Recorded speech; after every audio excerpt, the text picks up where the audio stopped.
Welcome to Instant Replay, presented by Cheez-It, coming at you from the AT&T MLS studios. I'm Bobby Warshaw, and it was a big week in MLS Week 20 action. Let's get straight into it. We're starting where else at Dignity Health Sports Park for El Trafico. Carlos Vela takes a touch to his right, and in comes David Bingham. Jair Marufo points to the spot immediately. The Galaxy sideline was livid. First, let's establish that Vela was not offside. Now, the challenge from Bingham. Taylor Twellman said it was 100% the right call. I'll say that Twellman is 100% right himself. Bingham connects with the back of Vela. Any frustration from the LA bench should go toward the decision from their goalkeeper. Fast forwarding to the 35th minute now. 1-1 at this point. Jonathan Dos Santos gets called for this foul and is given a yellow card. There are plenty of people, and I'm usually one of them, who will say studs up that high off the ground should warrant a straight red. I make this distinction on this play though. Dos Santos isn't tackling in the direction of the player. He's sliding to block the pass. He's not going into the player, he's going into the location of the ball once it leaves the player's foot. For me, a yellow card is the right decision. Same thing for Mark Anthony Kaye's 51st minute challenge. Marufo gives him a yellow, and there are signs of a red here. But Kaye doesn't go in with enough force to cause injury. Added into the fact that Marufo has already set a high bar for a red card after the Dos Santos tackle.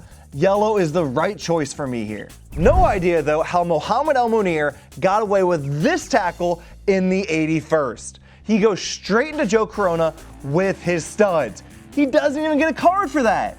Check it, he doesn't even get called for a foul for that. But the most controversial call came a little earlier in the 59th minute. With the Galaxy leading, Diego Polenta and Carlos Vela come together. Polenta is already on a yellow card. If Marufo calls this a foul, it's in the open field, so it's going to be a second yellow. This moment could change the game. And Marufo shouts play on. I like it. Polenta barely challenges for the ball. There's definitely contact, but Vela runs into Polenta rather than toward the ball.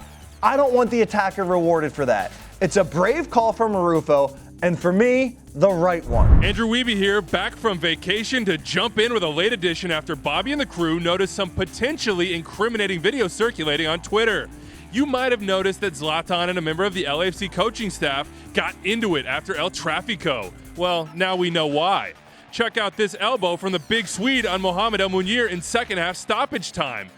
Ouch!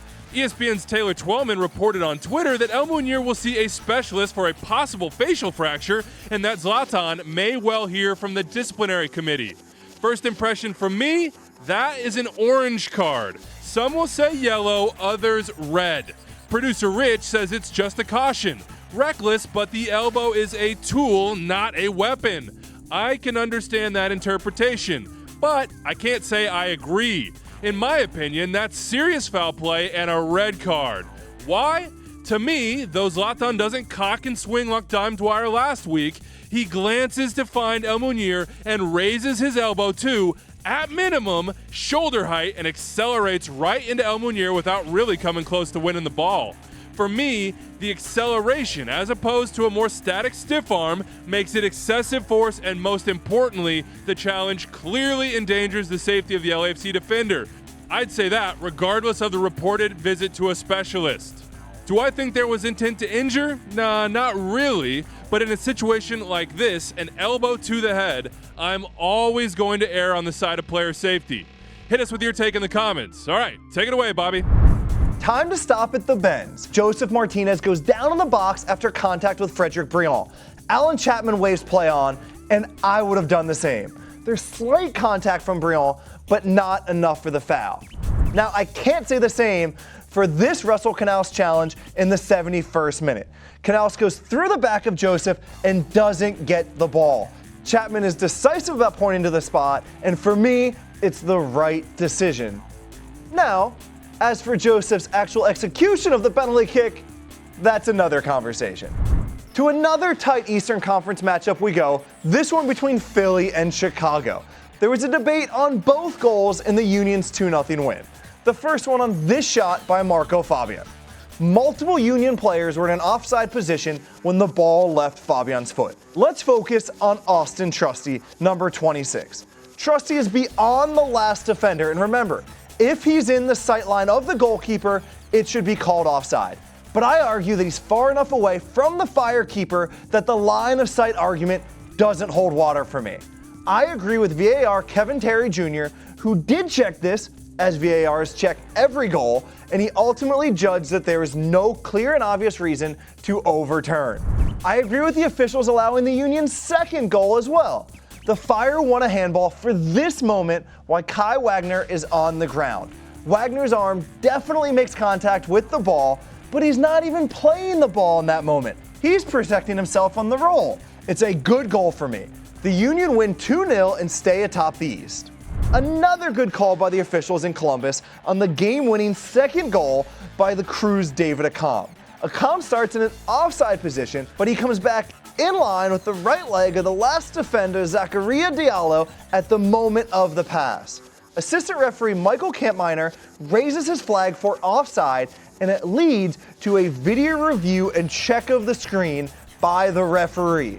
And the officials ultimately got it right. The goal stands. It's a good run of referee decisions here.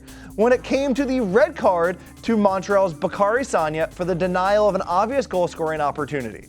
Forget the arm by Sagna on Accam. There's nothing in that. Look at the legs. It's that clip which made Accam fall over. Crew win 2-1. We saw perhaps the surprise of the weekend in Toronto, where the Dynamo won handily and at one point were up 3-0 at BMO. TFC were attempting to make a comeback late in the game, and they wanted a penalty for an alleged handball in the 73rd minute, but referee Alex Chilowich judges this to be ball-to-arm contact involving Houston's Minor Figueroa, and he does not award the penalty. I, however, would have given the penalty kick. Figueroa is in control of his body, making the motion of the arm and thus the contact with the ball intentional. The Dynamo got lucky on that one, in my opinion. Mile High time. The Rapids hosting NYCFC.